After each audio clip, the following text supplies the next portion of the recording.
ओम नमो भगवते वासुदेवाय।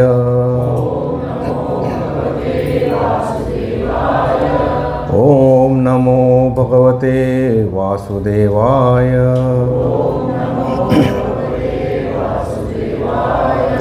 ओम नमो भगवते वासुदेवाय।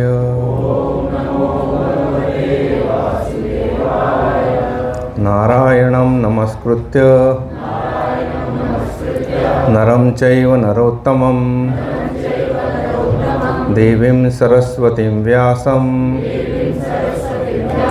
ततो जयमुदीरयेत्। नष्टप्रायेष्व भद्रेषु नित्यं भागवत सेवया Bhagwati उत्तमश्लोके भक्तिर्भवति नैष्ठिकी। Hare Krishna. We are going to see the 8th slok of 11th chapter of Bhagavad Gita. न तु मां शक्यसे द्रष्टुम्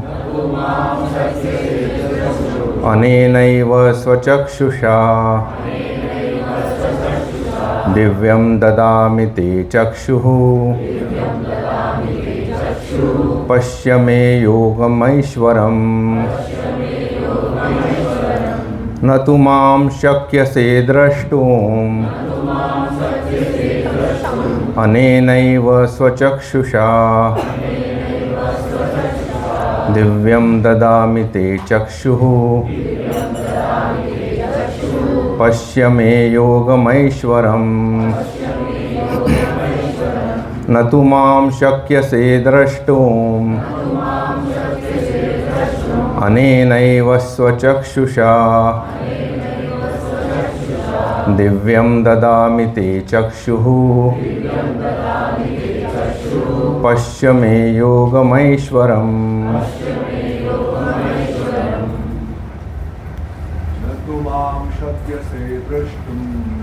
मां शक्यसे द्रष्टुम् अनेनैव स्वचक्षुषा दिव्यं ददामि ते चक्षुः पश्य मे योगमैश्वरम्। न तु मां शक्यसे द्रष्टुम् न तु मां शक्यसे द्रष्टुम् अनेनैव स्वचक्षुषा दिव्यं ददामि ते चक्षुः पश्य मे योगमैश्वरम्। न तु मां शक्यसे द्रष्टुम् अनेनैव स्वचक्षुषा ददामि ते चक्षुः पश्य मे योगमैश्वरम्। न तु मां शक्यसे द्रष्टुम् अनेनैव स्वचक्षुषा दिव्यं ददामि ते चक्षुः पश्य मे योगमैश्वरम्। न तु मां शक्यसे द्रष्टुम् अनेनैव स्वचक्षुषा दिव्यं ददामि ते चक्षुः पश्य मे योगमैश्वरम्। न तु मां शक्यसे द्रष्टुम् अनेनैव स्वचक्षुषा दिव्यं ददामि ते चक्षुः पश्य मे योगमैश्वरम्। माताजी न तु मां शक्यसे द्रष्टुम् अनेनैव स्वचक्षुषा दिव्यं ददामि ते चक्षुः पश्य मे योगमैश्वरम् न तु मां शक्यसे द्रष्टुम् अनेनैव स्वचक्षुषा दिव्यं ददामि ते चक्षुः पश्य मे योगमैश्वरम्.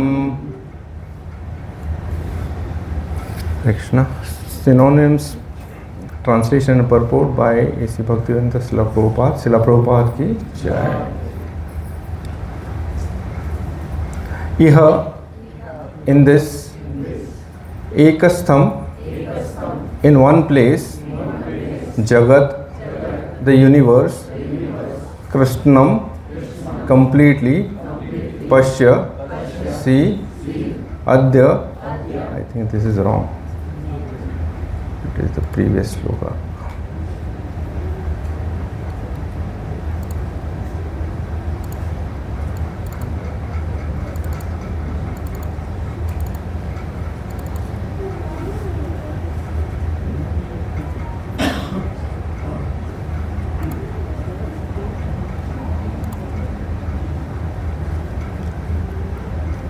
Na, never, tu, but, mam, may, shakya se, are able, drashtum, to see, anena, with these, eva, certainly, swachakshusha, your own eyes, divyam, divine, dadami, I give, te, to you, chakshu, eyes, pashya, see, may, my, yogam aishwaram, inconceivable mystic power. Translation: but you cannot see me with your present eyes. It's not coming.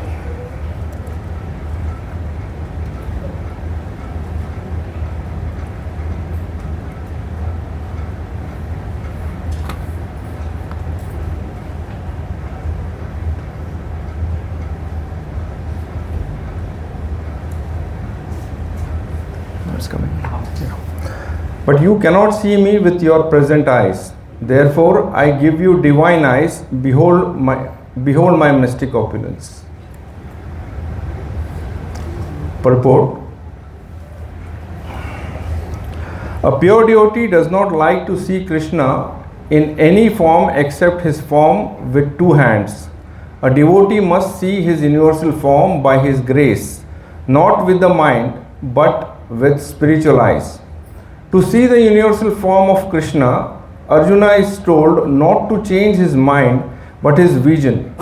The universal form of Krishna is not very important. That will be clear in subsequent verses. Yet, because Arjuna wanted to see it, the Lord gives him the particular vision required to see that universal form. Devotees who are correctly situated in a transcendental relationship with Krishna are attracted by loving features, not by a godless display of opulences. The playmates of Krishna, the friends of Krishna, and the parents of Krishna never wanted Krishna to show his opulences. They are so immersed in pure love that they do not even know that Krishna is the Supreme Personality of Godhead.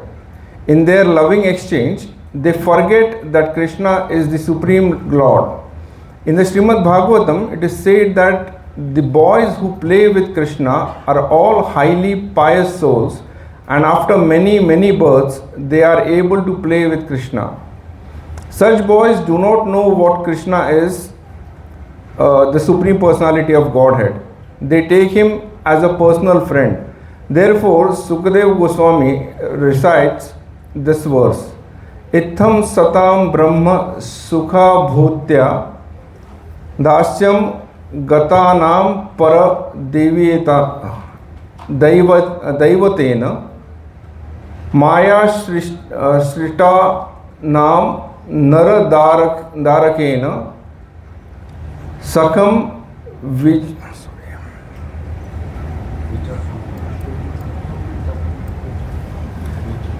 sakam vijaru Krita Punya Punjah. Here is the Supreme Person who is considered the impersonal Brahman by great sages, the Supreme Personality of Godhead by devotees, and a product of material nature by ordinary men. Now these boys who have performed many pious activities in their past lives are playing with that Supreme Personality of Godhead. Srimad Bhagavatam 10.12.11. The fact is that the devotee is not concerned with seeing the Vishwarupa, the universal form, but Arjuna wanted to see it to substantiate Krishna's statements so that in the future people could understand that Krishna not only theoretically or philosophically presented himself as the Supreme, but actually presented himself as such to Arjuna. Arjun must confirm this because Arjun is the beginning of the Parampara system. Those who are actually interested in understanding the Supreme Personality of Godhead, Krishna, and who follow in the footsteps of Arjuna, should understand that Krishna not only theoretically presented himself as the Supreme, but actually revealed himself as the Supreme. The Lord gave Arjuna the necessary power to see his universal form because he knew that Arjun did not particularly want to see it, as we have already explained. Sorry, it's not moving. I don't know what is happening, bro.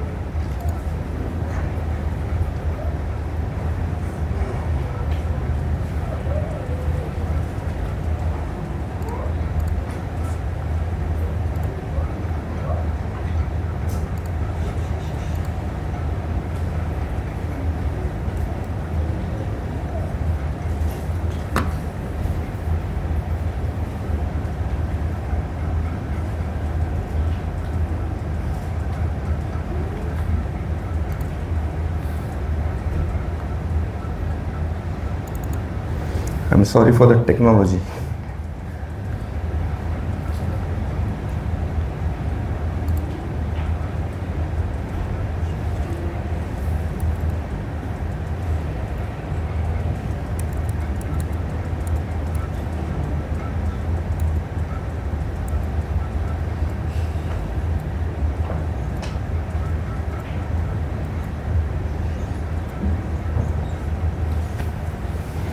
ओम अज्ञानतिमिरान्धस्य ज्ञानाञ्जनशलाकया चक्षुरुन्मिलितं येन तस्मै श्रीगुरवे नमः।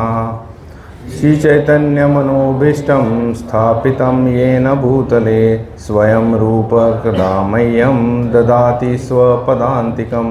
वन्देऽहं श्रीगुरो श्रीयुतपदकमलं श्रीगुरून् वैष्णवांश्च श्रीरूपं साग्रजातं सहगण रघुनाथान्वितं तं सजीवं साद्वैतं सावधूतं परिजनसहितं कृष्णचैतन्यदेवं Shri Radha कृष्णपादान् सहगण Lalita श्रीविशाखान्वितांश्च।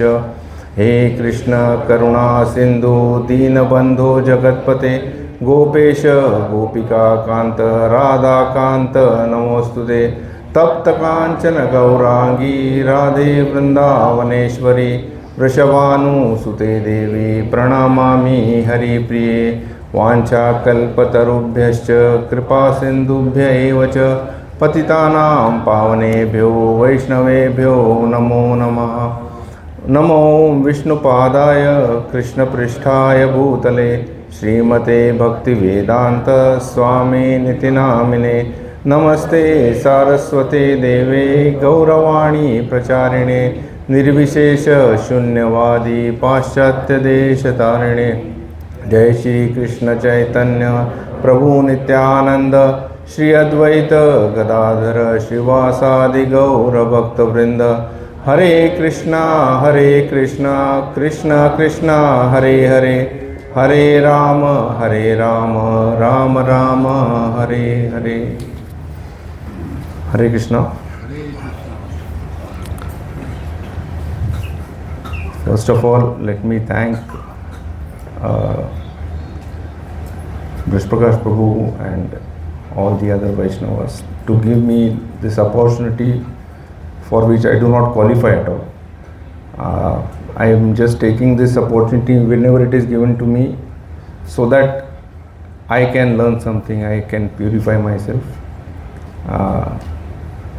As we always say, we just try to reiterate what our acharyas have said earlier, so that we keep correcting our understanding of the topic. This current verse is, we'll just take a quick review until this verse of the 11th chapter, which is the universal form, the Virat Roop Darshan or the Vishwaroop Darshan.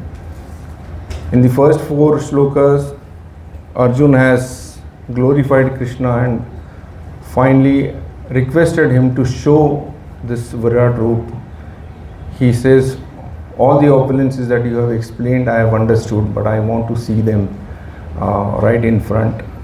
And Krishna also very happily explains him what the universal form is and what he needs to see this form.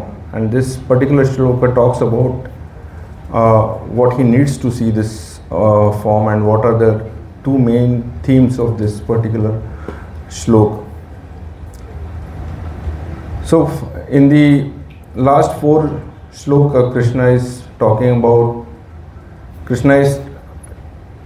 telling Arjun to see his opulences, and then he explains very briefly, what he should expect to see from this universal form. He says it will have thousands of divine forms, types, colors, shapes, so many personalities, demigods, other people, geographical elements, chara, achara, everything he will be able to see. So Krishna is explaining to Arjuna that what he can expect. And then finally in this particular shloka he is saying, with your current eyes you cannot see it. This is a form which requires some divine vision, and this divine vision is what I will give you, and with that only you can see my mystic opulence, my Aishwarya.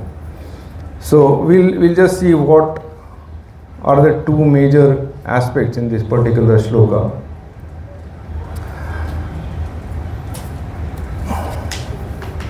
So if we summarize this purport of this particular shloka, Srila Prabhupada has mentioned about how Krishna is perceived by his playmates in Vrindavan.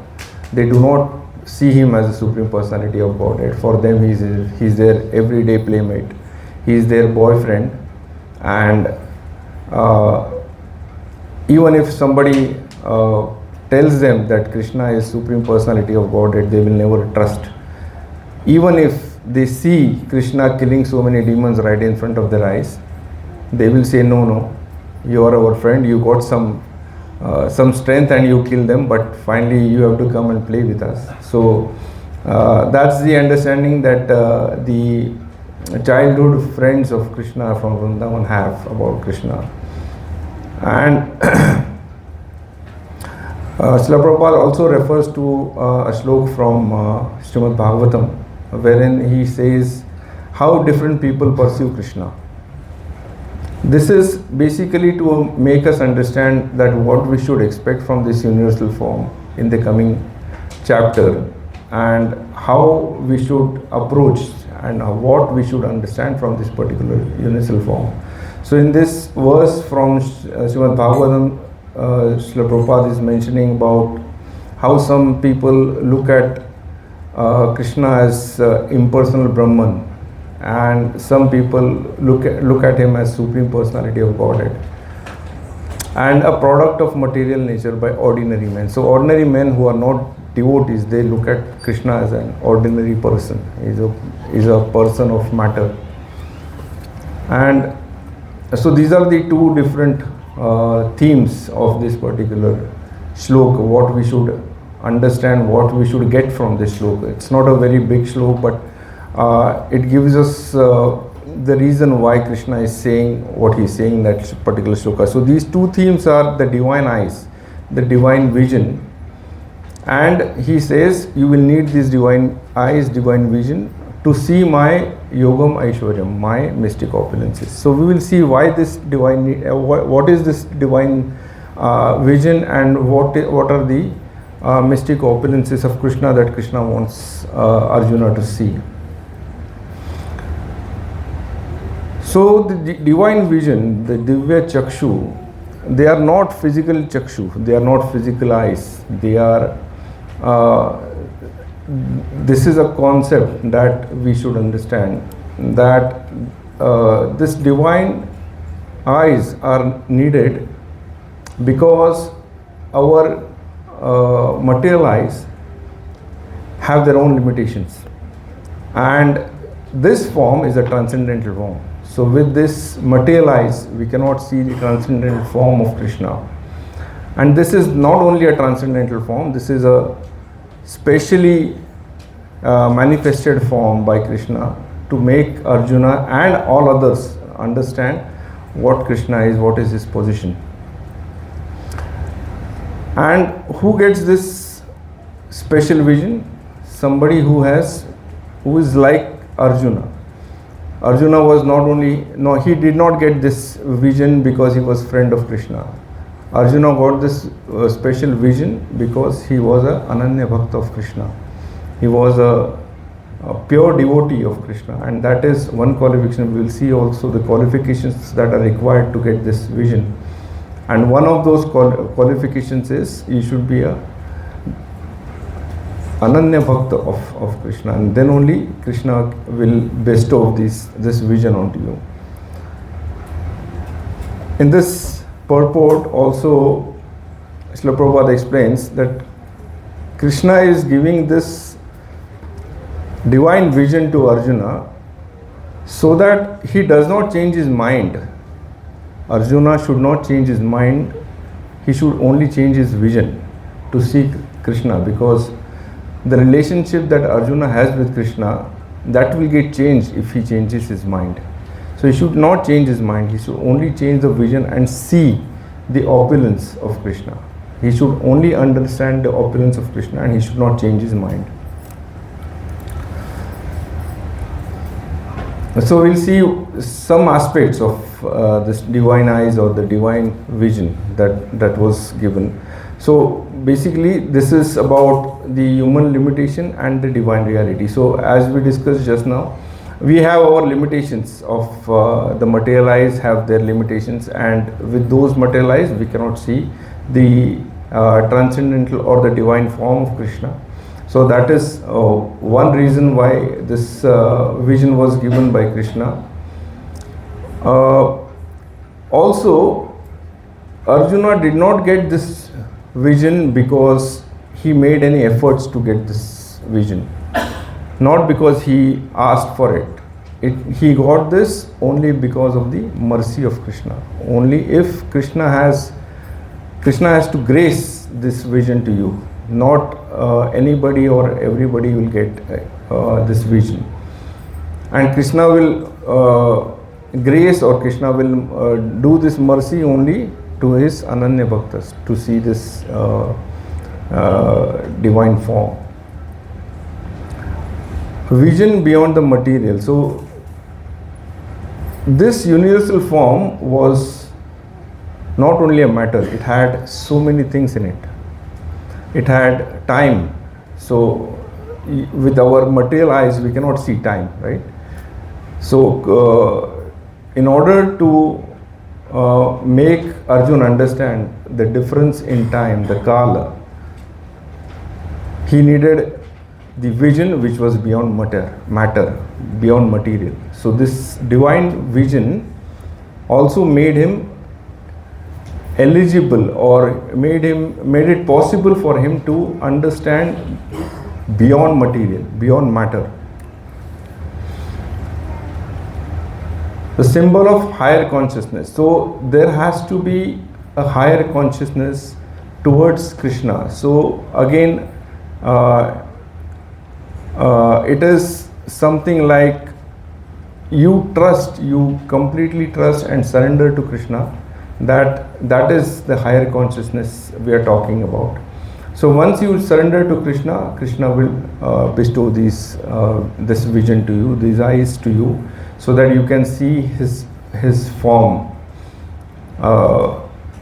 And this is also to understand that we are looking beyond matter, and this understanding has to come in Arjuna. That's why he was given this divine vision. Arjuna also did not demand to see. He was so humble, and it was his humility that Krishna bestowed this vision to him. Had he demanded, Krishna would not have given. So it also tells us that we have to be humble in front of Krishna whenever we want his mercy. Humility is the key element in our bhakti, and supremacy of bhakti over jnana. So this again, it's not the divine vision is not given to somebody who is very jnani. It is given to somebody who has demonstrated, or who has the pure love towards Krishna, or pure devotion towards Krishna, and that is the essence, that Krishna will only bestow his this divine vision. Otherwise, every Jnani would have been able to see the universal form of Krishna, and that was not the case. As I explained, this is not a material function. The whole episode that is taking place on the battlefield of Kurukshetra is not a material thing. It is something transcendental, very divine, and it requires spiritual vision. And divine vision is not only a better sight. It is not improving your eyesight. So it's not a eyeglass. It is not a spectacle that has been given.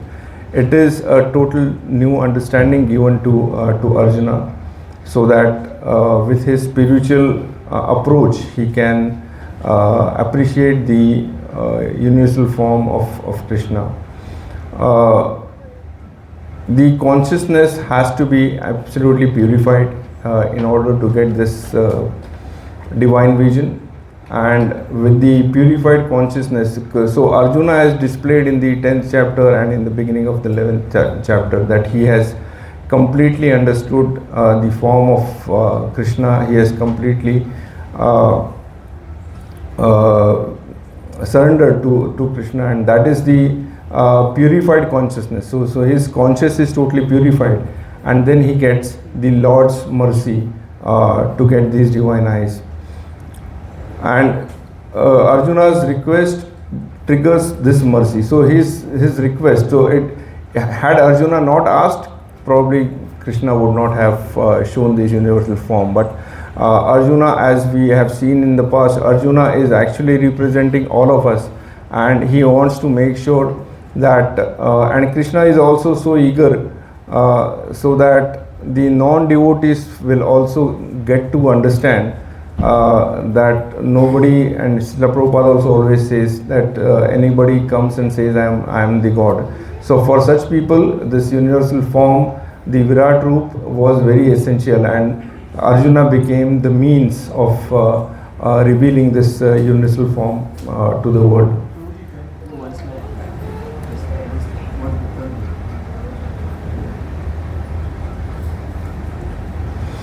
So we'll come to the next part of this sloka, the mystic opulences that Krishna is mentioning about. The Krishna says you will need Divya Chakshu to see my mystic opulences. So what are these mystic opulences?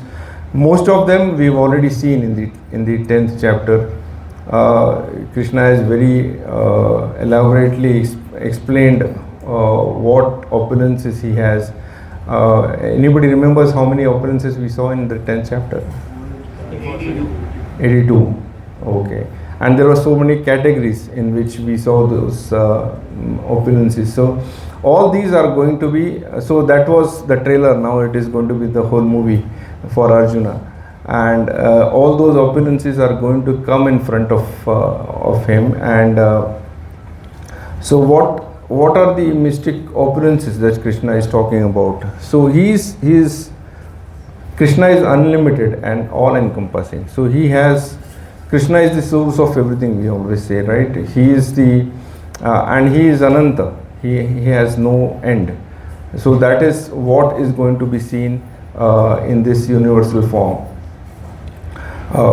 We have seen he has countless hands, countless heads, countless mouths, noses, and so on. So it has no end, no limit to what he encompasses in this universal form. You will be seeing the effulgence, you will be seeing the brightness of thousands of suns. That's what he's going to see. And this is one of the opulence that Krishna is going to display in this universal form. And he is going to display the locus of existence. The locus means the entire existence is going to be seen at one place. So Arjuna is going to see all the universes, all the living beings, all the non-living beings, everything going to be together. All the demigods, sages, normal people, and even non-material items are going to be seen by Arjuna there. So we'll just quickly see one slok from Srimad Bhagavatam, 3rd canto, 6th chapter, 9th slok. Sadhyatma sadhidaivascha sadhibhuta iti tridha virata prano dashavidha ekadha hridayena cha. Here three things have been mentioned. Srila Prabhupada also explains these three things in his purport.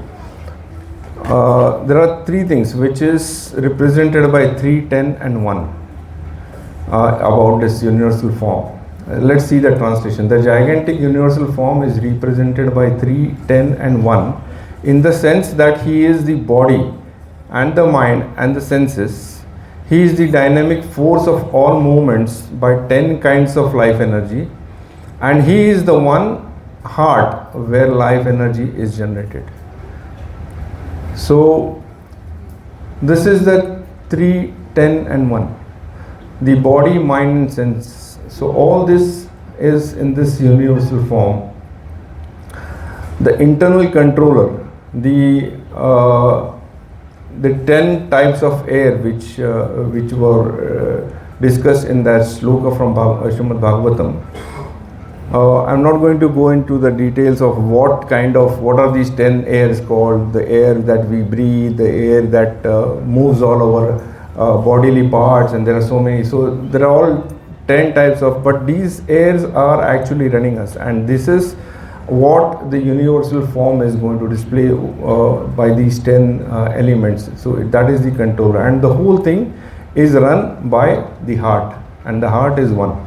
So Krishna is going to display everything from one point, which is the heart, and that is the universal form to be understood. As I was saying, he is going to also display non-material things. So he is going to display the face of time. So Arjuna is going to also see the past, present and future in this universal form. So he will be seeing, all the creation that was seen, that was made before. He is going to see the present, and he is also going to see the future. And what was the future that he saw? He saw the armies of Pandavas and Kauravas getting annihilated, and they are getting into the mouth of Krishna, and they are getting crushed under his teeth. So that is future. So Arjuna is also going to see the future, which is impossible for someone like us with limited intelligence. We cannot even think, and that is the reason why we were talking about the divine vision. So this divine vision enabled Arjuna to see the time, the three aspects of time. The one other opulence is Krishna is the he is the source of all spiritual and material worlds. So all these spiritual and material worlds are going to be seen in this universal form, and that is what Krishna is referring to when he is talking to Arjuna. So we know, so many. There is a hierarchy how Krishna gives birth to various universes, and how he runs it through his expansions, and that is what Arjuna is going to also see in this universal form.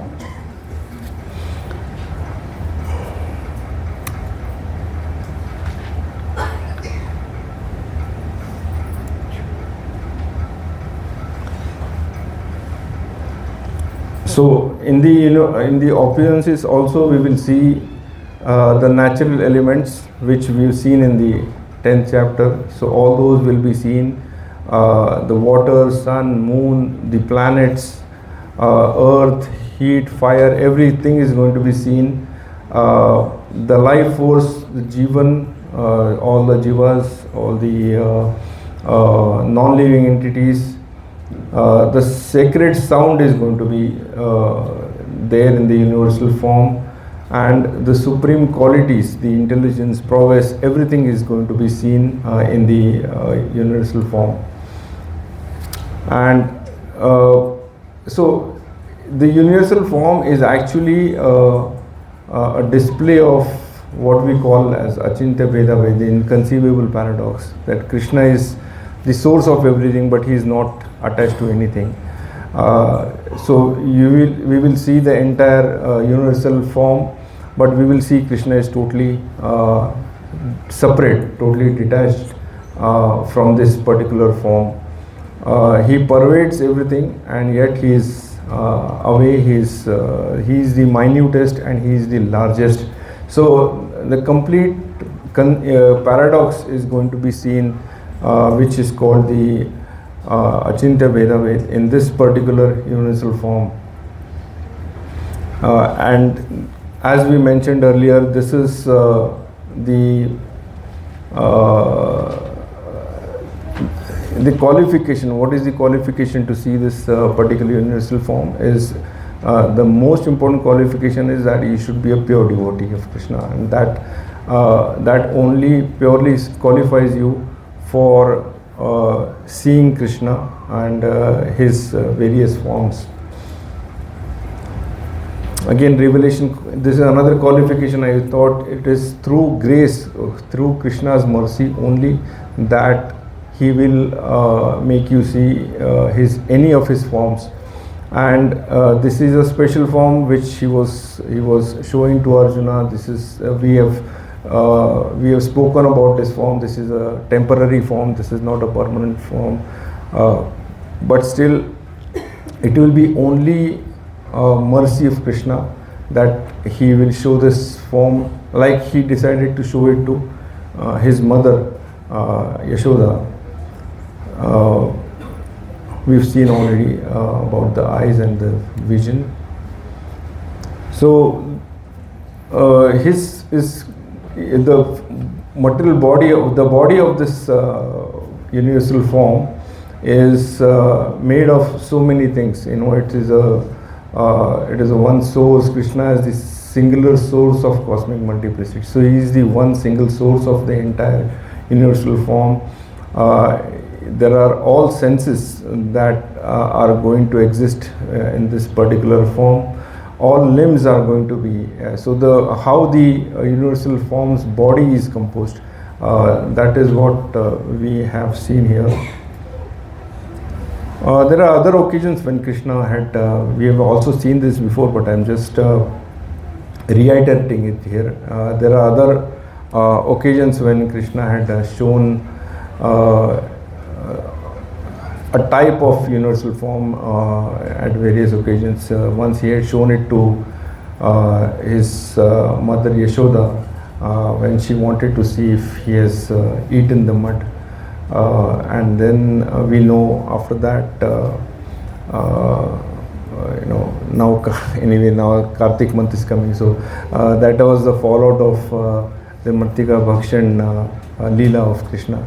So that was one occasion when Krishna had shown his universal powers to his mother. He had also shown his universal form in the assembly of Duryodhana, and it was so effulgent that most of the courtyard men could not see it except for a few sages and Bhishma, Pitama and others. They could only see. So this was one. Now we'll see quickly the difference between the two forms. The personal form, which is the form with two hands. Basically it is the eternal and transcendental form, the personal form, whereas the universal form is not permanent. It is a temporary manifestation.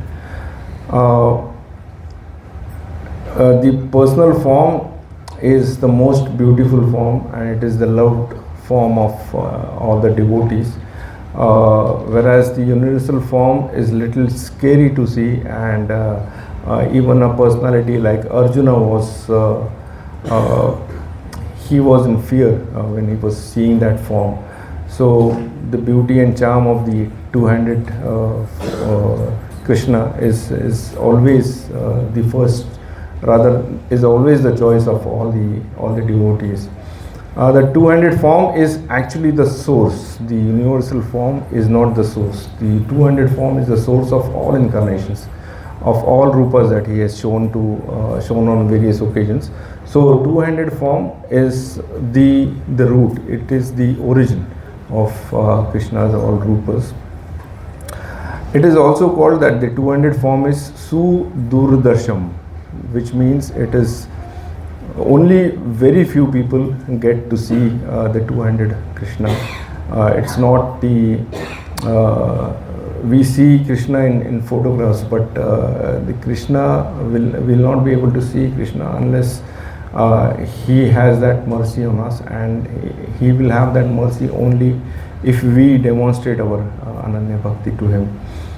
And as I said, it is the original form. The two-hand form is the original form.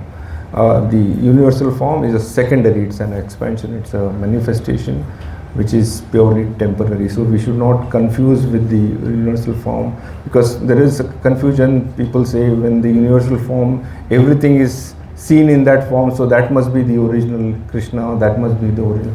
But that's not the case. The original form is the two-handed form. Now what does all this mean to us? As we are, at least I am a complete Matimanda. We have very limited intelligence, and so what does all this really imply? What does this mean? Simply, we cannot see this form. We can only hear and learn from our acharyas about this form and try to understand what Krishna was, what Krishna is, and in this our Srila Prabhupada is helping us, providing so many various authentic interpretations, authentic scriptures and the references, and all we can do is study those and try to understand what is the meaning, purpose and form of this universal form. And all we need in doing this is complete faith that what our acharyas have written, that is the gospel truth. So if this faith is not there, even there is a iota of doubt, then we will not be able to learn, or we will not be able to accept anything, any of this amazing scriptures. We will have to have that faith on our acharyas and the scriptures. It's not moved.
So the overall takeaway from this particular session is the spiritual vision is merciful grace. So we should have a spiritual vision, even to understand. Forget to see, we are not qualified to see, but at least to understand we should have that kind of spiritual vision, and the grace of Krishna, the mercy of Krishna.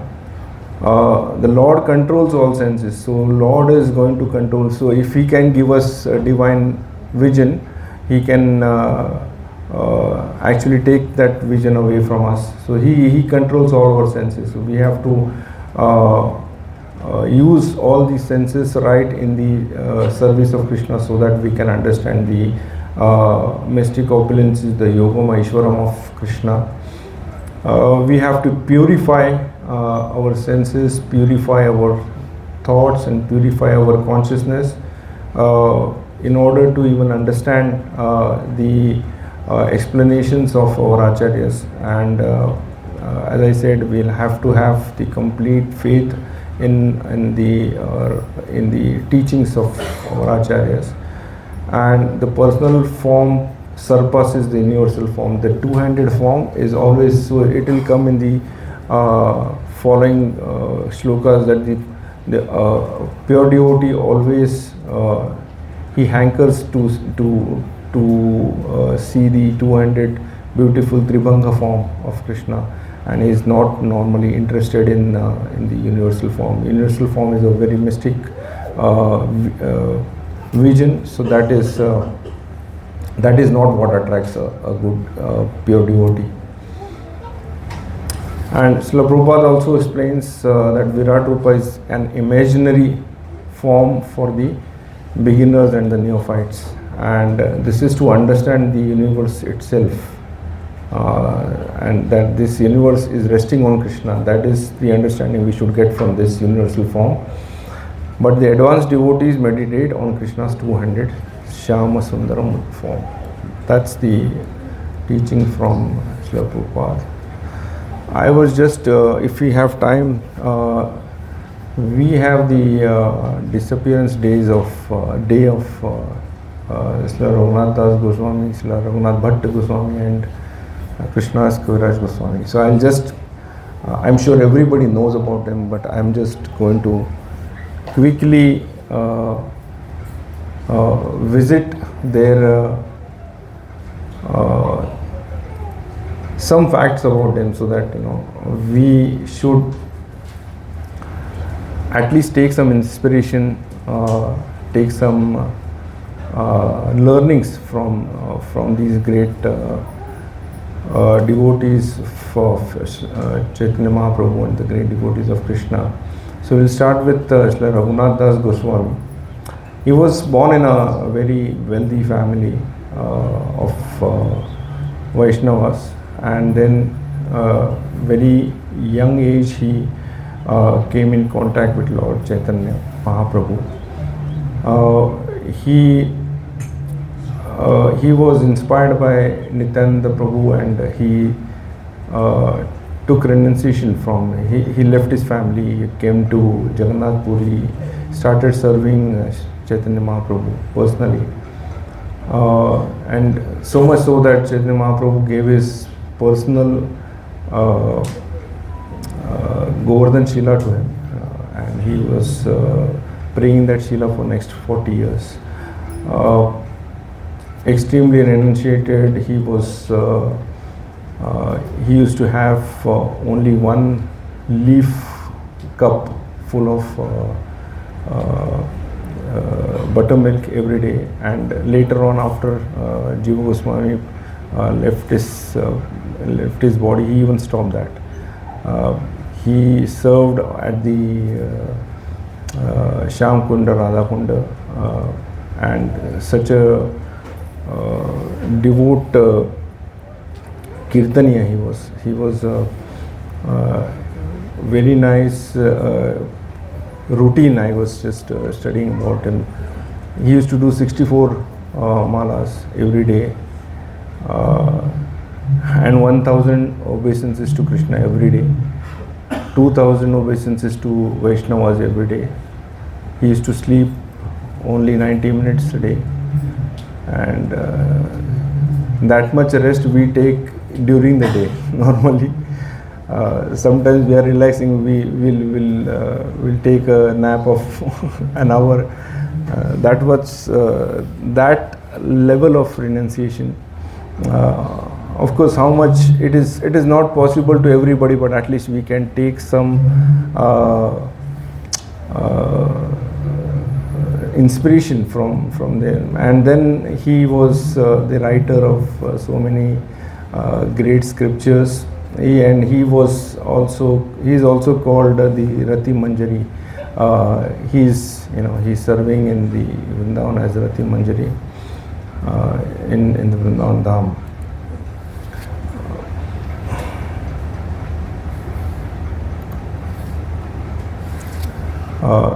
Then there is also Disciplinary Day of Srila Raghunath Bhatta Goswami. Not changed. I don't know what's happening. Hare Krishna, Krishna Krishna, Hare Hare, Hare Ram, Ram Ram, Hare Hare.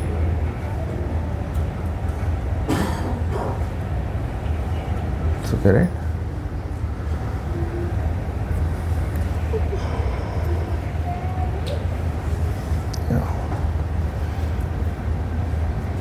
So he is Srila Raghunath Bhatta Goswami. He is the best Kirtaniya. He is also referred as Kirtanacharya, and he was in direct service of Chaitanya Mahaprabhu. He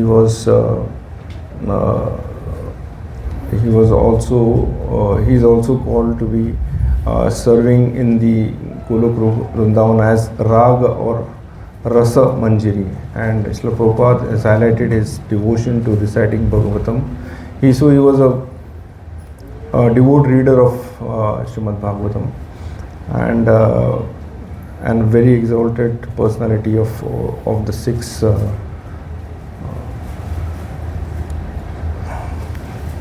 And finally, we have Disciplinary Day tomorrow again of Srila Krishnadas Kaviraj Goswami, the eminent writer of Chaitanya Charitamrita. He was titled Kaviraj by Srila Jiva Goswami, and he has also written many other scriptures. Extremely humble personality, and he is known to call himself as I am lower than a worm in a stool. So that's his humility, despite being an eminent scholar of all the scriptures, and despite being the writer of Chaitanya Charitamrita. His humility is absolutely to be looked forward to. We should always keep such personalities in mind when we are. We cannot even. I think at least I can talk about myself. We cannot even talk about ourselves as bhaktas. We are not even bhaktas. I am not even practicing bhakta.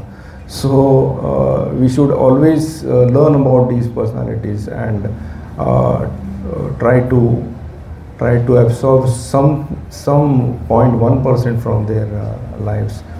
He is also in Vraj Leela as Kasturi Manjari. So these are the Goswamis that they have their Disappearance Day tomorrow. So I thought we will quickly visit their lives once, so that we all get inspired. So, and finally I'm done here, and let us chant everybody for our own purification. Hare Krishna, Krishna Krishna, Hare Hare, Hare Ram, Ram Ram, Hare Hare.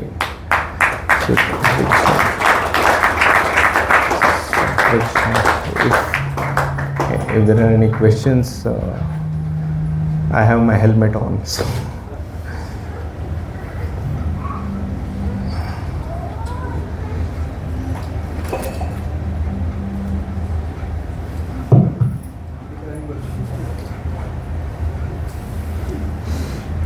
Thank you. Hare Krishna. Hare Krishna. If we don't have questions, then my humble request to all of you. How much time we spend here now of our life? One and a half hours. So what is the outcome of this? Any one point you want to share for pleasure of Prabhuji, for pleasure of Radha Shyam Sundarji? Anything you are taking back home or only prasadam? Mic will come to you, raise your hands. Anything you are getting inspiration, please share.